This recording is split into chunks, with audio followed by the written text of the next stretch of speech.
ఏ పువ్వు ఏ తేటిదన్నది ఏనాడో రాసున్నది, ఏ ముత్తు ఏ మోవిదన్నది ఏ పొత్తు రాసున్నది. బంధాలే పెనవేయు వయసుకి అందాలే దాసోహమనగా, మందారం విరబోయు పెదవుల మధువులనే చవి చూడమనగా. పరువాలే ప్రణయాలే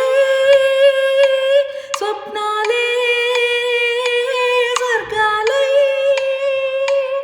ఎన్నెన్నో శృంగార లీలలు కన్నుల్లో రంగేళి కలలను. ఆకాశం ఏనాటిదో అనురాగం ఆనాటిది, ఆవేశం ఏనాడు కలిగెను ఆనాడే తెలిసిందది.